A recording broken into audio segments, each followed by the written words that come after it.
Grâce au ciel, personne n'a été blessé. Je crois que je m'en serais jamais remis s'il était arrivé quelque chose.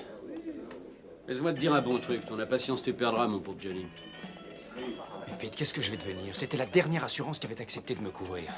Je peux pas conduire si je suis pas assuré. Alors arrête de conduire. Non, c'est hors de question. C'est toute ma vie, je sais pas faire autre chose. T'as déjà connu ça, toi, non? Ton accident remonte à 69, mais t'as retrouvé du boulot. Mon boulot ne te plairait sûrement pas, Johnny. Tu sais, mon père me répétait sans arrêt, Johnny, si jamais tu as un problème, parle-en à Pete Sienkiewicz. Il essaiera toujours de te tirer d'affaire. Si lui ne peut pas, alors personne ne pourra. Ton père était un brave homme. Et un bon syndicaliste.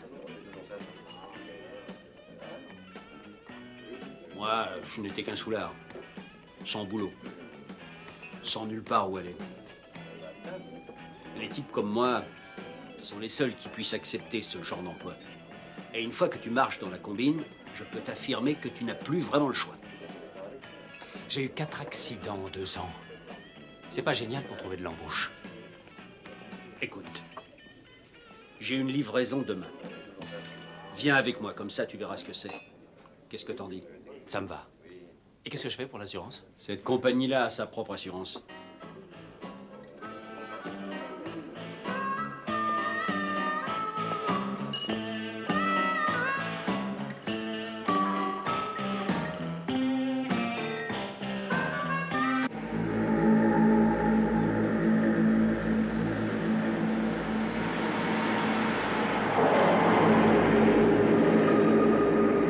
Bon sang, c'est dingue, il y a une demi-heure, on était sur la Nationale 15, on avait dépassé Yermo, et puis maintenant, on est même plus sur un grand axe, je reconnais rien. Ouais, la route semble toujours un peu différente une fois qu'on a traversé. Traversé? Mais traversé quoi? L'annexe de la mort est de l'autre côté.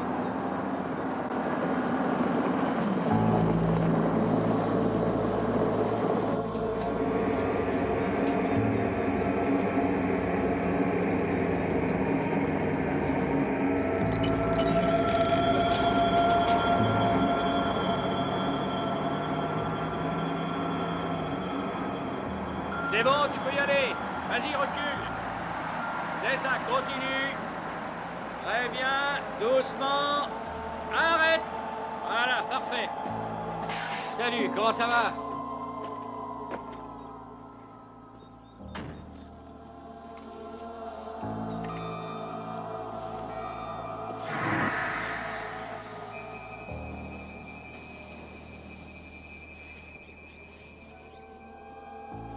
De quoi entretenir leur cancer, ils en raffolent. Il faut toujours en avoir un paquet sur toi, même si tu fumes pas, ça c'est pas grave. Et ici, ça te sert pour marchander, troquer, au cas où, tu vois.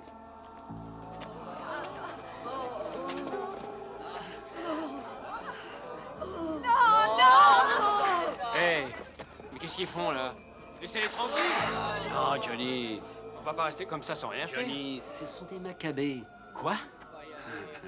Macabées. Tu vas voir. Pete!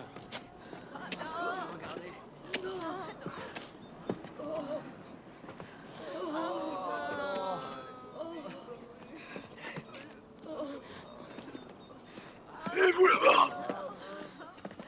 Pourquoi vous avez dit à votre copain de faire ça? Eh, c'était sa première sortie, voyons, faut pas lui en vouloir.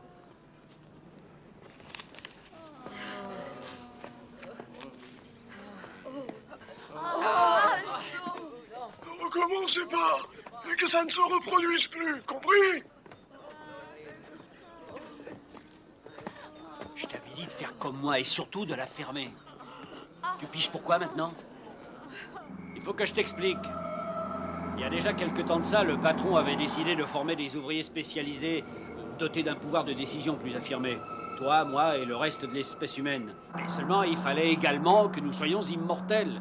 Et quand on te donne la liberté de choisir entre le bien et le mal, il y en a toujours qui vont choisir le mal, faut s'y attendre.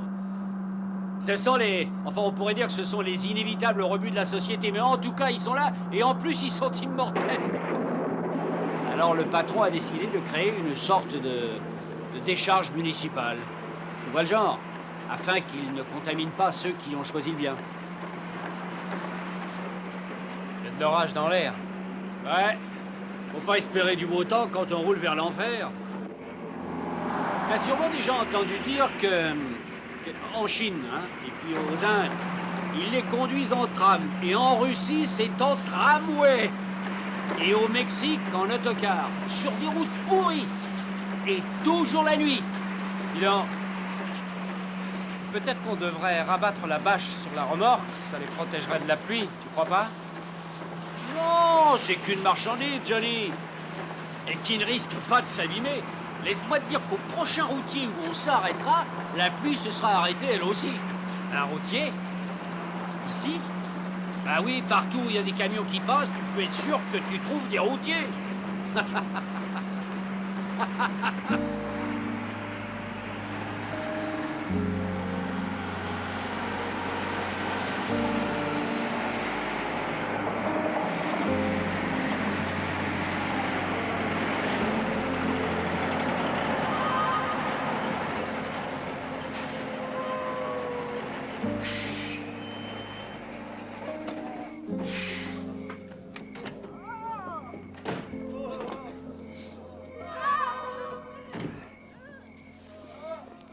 Vérifie que tout est en ordre derrière, je vais réserver une table.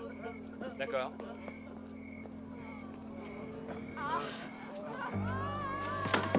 C'est une erreur, monsieur, je vous en prie, aidez-moi. S'il vous plaît, monsieur, venez à mon secours. Je vous en prie, monsieur. Vous ne pouvez pas laisser faire une telle injustice. Notre dernière chance, monsieur. Vous comprenez? Oui, notre dernière chance. Ah, bon sang, mais ça fait plus de 5 ans que je fais ce boulot et je n'avais jamais reçu de plainte d'aucune sorte, mais cette fois-ci... Marcel, tu pourrais pas baisser le ton des fois? Le syndicat a dit que nous n'avions surtout pas à nous mêler de ça. C'est pas notre boulot. Nous, on doit juste les conduire. C'est pas notre boulot, tu dis? Quand toi et moi et chacun d'entre nous ici, on risque notre peau... Non, tu vas pas me dire que c'est pas notre affaire. Eh, Marcel. Du calme, mon vieux. Mais pourquoi tu te mets dans un état pareil? Oh, c'est rien. Tout ça merdois là-bas et ça l'énerve.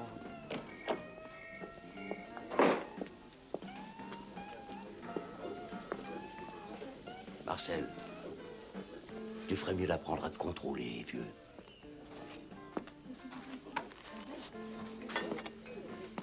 Bon, bah moi je m'en vais. On peut rien faire. Et de toute façon, on n'a pas le choix. Qu'est-ce qui lui prend? Oh, c'est parce qu'il y a des ennuis de l'autre côté. C'est les marginaux. Il y a eu des perturbations. Des perturbations? De la part des Maccabées? Des incidents isolés, c'est tout. Tout sera rentré dans l'ordre d'ici un jour ou deux, c'est certain.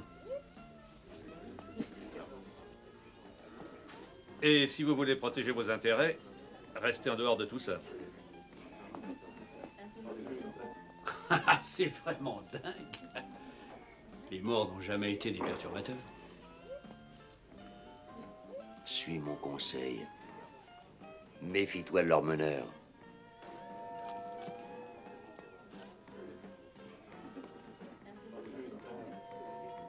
Moins tu en sauras, mieux ça roulera pour toi.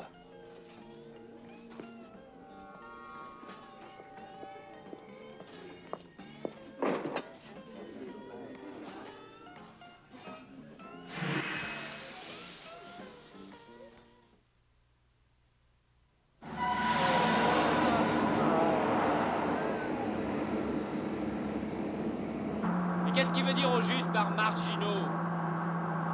Les marginaux, ce sont ceux qui sont morts tout récemment. En pénétrant au centre de cette cité, tu trouves les âmes les plus anciennes. La cité s'agrandit avec chaque livraison. Tu comprendras mieux quand nous aurons franchi cette colline.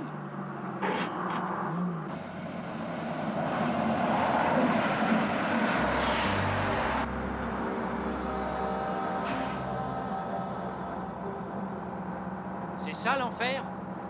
C'est d'un style assez imposant. Ça a pour effet de calmer les nouvelles recrues, c'est radical. Tiens, écoute. Le seul moment calme et paisible du voyage, c'est au moment où on arrive ici.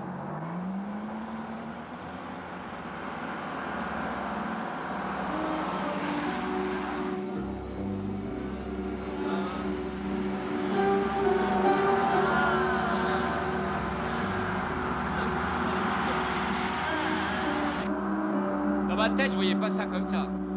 Qu'est-ce que t'espérais, des flammes? Ouais, peut-être. Quelque chose qui ressemble à un châtiment. En fait, le directeur ne tient pas forcément à les châtier, puisque du moment qu'ils sont tous regroupés quelque part, ils pourront plus nuire à personne. La décharge municipale de ce matin, tu te souviens? Le déchargement définitif a lieu à 1 kilomètre d'ici.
Merde, alors c'est vraiment la révolution.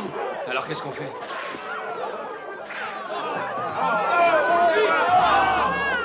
On largue la remorque et on se barre vite fait, bien fait. Vite!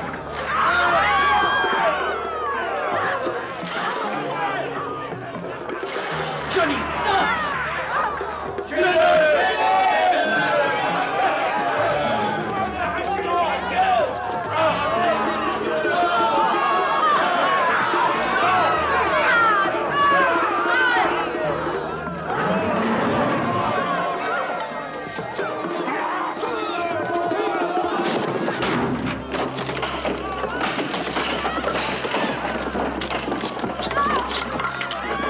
Allez, dépêchez-vous, descendez!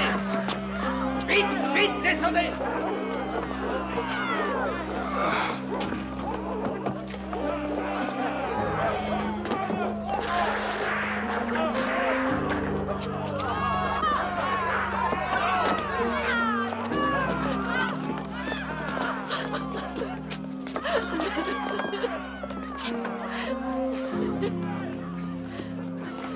Dites, je crois que je suis là parce que je n'ai jamais pensé à personne d'autre qu'à moi-même. Toujours moi, jusqu'à ce que je meure. Et alors là, enfin, j'ai vraiment eu envie de tendre la main à quelqu'un seulement. Il n'y a personne pour accepter mon aide. Depuis, j'ai changé. Je ne suis plus la même. Que Dieu m'en soit témoin. Donnez-moi une autre chance. Vous voulez savoir pourquoi je suis là, moi? J'étais bête, insensible à la beauté, seulement à la crasse. J'aimais la saleté. La propreté me passait bien au-dessus de la tête. J'étais la femme la plus stupide qu'on ait jamais vue. Et puis si laide, moche. Je le reconnais. J'ai pondu des monts, mais je les ai laissés pousser comme de la mauvaise herbe. Mais je n'avais jamais rien vu d'autre. Je vous en prie. Je ne peux rien faire pour vous. C'est vrai, je vous assure. Pourquoi moi? Monsieur, je voudrais qu'on m'explique. J'avais une famille, une femme, 2 enfants. Je les aimais. J'aurais fait n'importe quoi pour eux. C'est vrai, je n'allais pas à la messe tous les dimanches, même je ne croyais pas en Dieu non plus. Mais quel est le Dieu qui vous enverrait en enfer? Tout ça parce que vous ne croyez pas en lui. Pourquoi, monsieur? Pourquoi? S'il vous plaît. Laissez-moi. Je ne peux rien pour vous. Je regrette. Laissez-le tranquille. Venez. N'insistez pas. Laissez-le passer. Écartez-vous.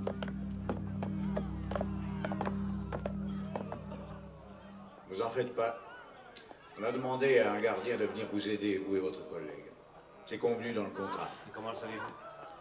Avant, j'étais chauffeur. Après, je suis passé magasinier. Ensuite, je suis mort. Et puis, j'ai atterri ici.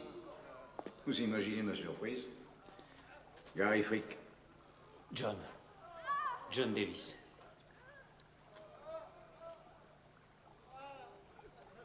Ils m'ont raconté leur histoire. Des pères de famille, des mères au foyer. Bref, des gens tout à fait ordinaires et comme tous ceux que je fréquente tous les jours. Ils menaient tous une vie banale, passionnés de football, à picoler, à draguer les filles. Tout comme moi. Ils ne méritaient pas d'être ici. C'est vrai. Moi non plus. En attendant, on est là. Alors ce sont eux, les fameux marginaux? Ceux qui se retrouvent en enfer sans l'avoir mérité? Ça commence à faire du bruit. Et je pousse pas mal à la roue, d'ailleurs. Je me dis que si on fait assez de pétards, le patron finira par le savoir et il s'en chargera. Que voulez-vous dire? C'est pas lui qui charge de l'enfer? John, vous pensiez que le patron faisait son choix lui-même? Et que si tous ces pauvres gens bien ordinaires sont ici, c'est pour expier leurs fautes? Des fautes que vous, comme moi, nous pourrions commettre. Je comprends pas. Je ne comprends rien du tout. Ça viendra. John, vous m'avez l'air d'un brave type, d'un honnête homme. Il y a une injustice ici. Et vous pouvez être notre sauveur. En bossant comme magasinier, j'ai découvert quelque chose qui pourrait être intéressant. Johnny! Si vous en avez le courage, je connais le chemin du salut. C'est arrangé, Johnny. Ils vont nous escorter jusqu'à l'annexe et les perturbateurs ont tous été calmés. Enfin, tout est rentré dans l'ordre maintenant. Cet homme avec qui vous parliez, qui c'était? Hé, on s'en va. Qui c'était? Je crois qu'il m'a dit qu'il s'appelait Gary. Et c'est la première fois que je le vois. Bon sang, allons-nous-en d'ici. Je vous demanderai de me suivre. Je crois que le responsable sera très content de discuter avec vous.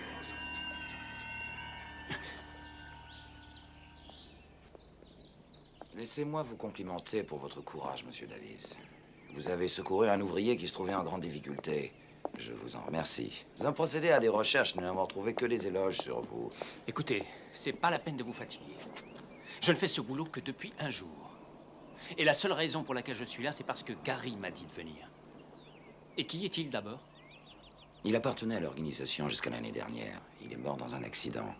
Je suis peiné d'apprendre qu'il est aux enfers. En fait, disons que je suis peiné, mais pas surpris. C'était un perturbateur. Et je vois apparemment qu'il n'a pas changé. Il persiste à semer le désordre dans les rangs. Il dit qu'il n'avait pas à être là où il est. Avez-vous déjà rencontré un condamné qui ne se prétende pas innocent? Mais un seul passe encore et je pourrais très bien accepter ce que vous dites. Mais il y a tous les autres. Il ne semble pas qu'ils méritent le sort que vous leur réservez. Je pense que vous vous êtes laissé prendre au piège légendaire et efficace de la propagande. Cela fait peu de temps que j'occupe ce poste. Mon prédécesseur ne pratiquait aucune religion. Il pensait exercer un travail tout aussi plein de compromis. Mais c'est faux. Pas lorsqu'il s'agit de faire place nette. Il est dit dans les psaumes que les impies soient comme la balle emportée par le vent. L'Éternel n'abandonne pas ses fidèles, ils sont toujours sous sa garde. Mais la postérité des méchants est retranchée. Les méchants, John. Les meurtriers, les voleurs, les magouilleurs, les pornographes, les athées, les hérétiques et tous les autres paient. Autrement dit, tous ceux qui ne répondent pas à votre modèle. Pas mon modèle, hein? Le seul modèle qui soit. Depuis la nuit des temps, l'homme a respecté aveuglément le modèle imposé par son Dieu.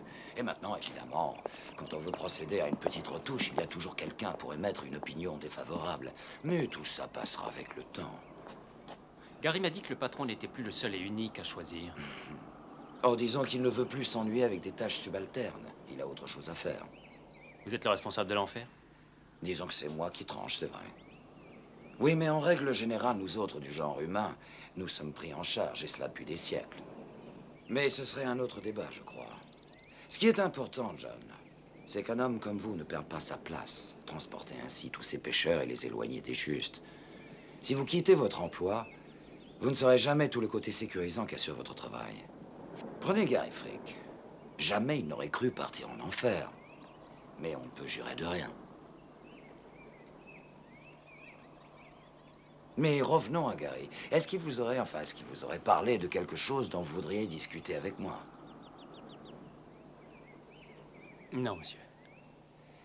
Rien dont je me souvienne. Maintenant que vous m'avez parfaitement expliqué la situation, je crois qu'il est préférable pour moi de garder mon travail. Oui. Je crois que je vais le garder.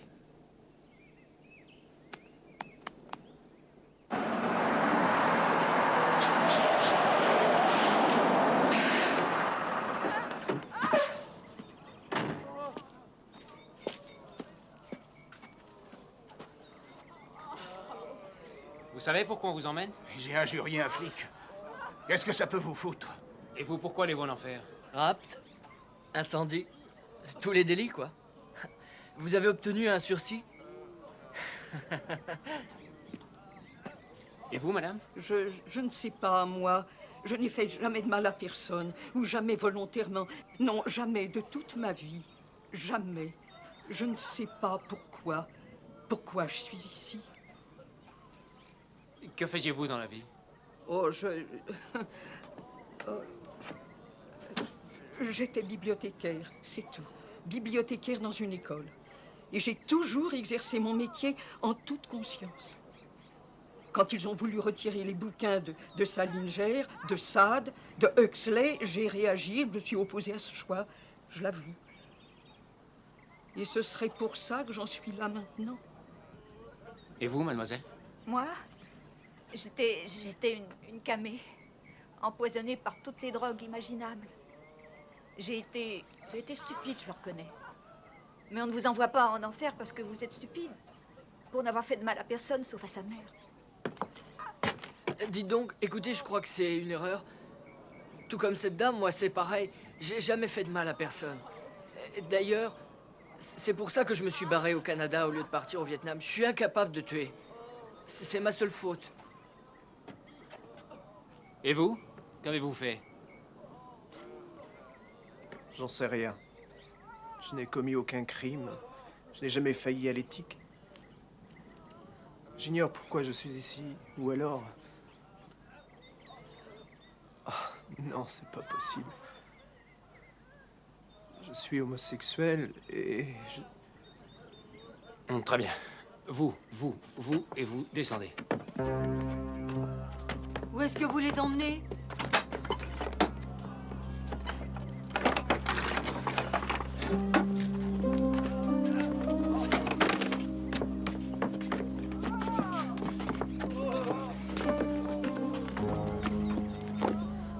Allez vers l'est sur environ 5 km. Et tournez à droite à 1,5 km quand vous verrez l'annexe. C'est le chemin du salut. Je ne peux pas vous dire ce que vous trouverez car personne ne le sait. Si c'était le paradis?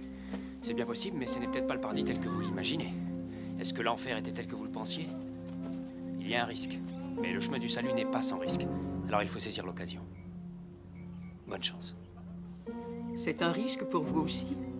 Pourquoi est-ce que vous faites ça? Mais je ne fais que mon devoir. Je me souviens de ce chapitre particulier du catéchisme, entre la crucifixion et la résurrection, quand le Christ est descendu en enfer pour secourir ceux qui n'étaient pas damnés. Il venait libérer l'âme des justes. Vous pensez sans doute que je me prends pour Jésus, pour le Sauveur. Peu importe. Merci. Oui, merci.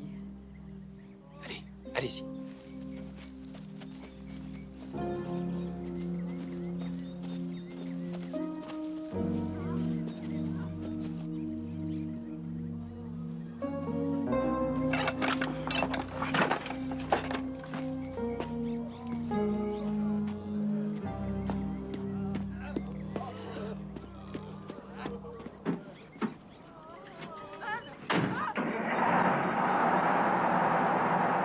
Depuis la nuit des temps, l'homme s'est créé une certaine vision de l'enfer et de la manière dont il y est conduit. La légende raconte que Léonard de Vinci avait été chargé de construire une machine volante pour transporter les âmes des damnés jusqu'en enfer. Mais sur la route qui conduit à l'enfer, certains pourront trouver la rédemption tant qu'il y aura des sauveurs comme John Davis qui ont choisi de travailler dans la 5e dimension.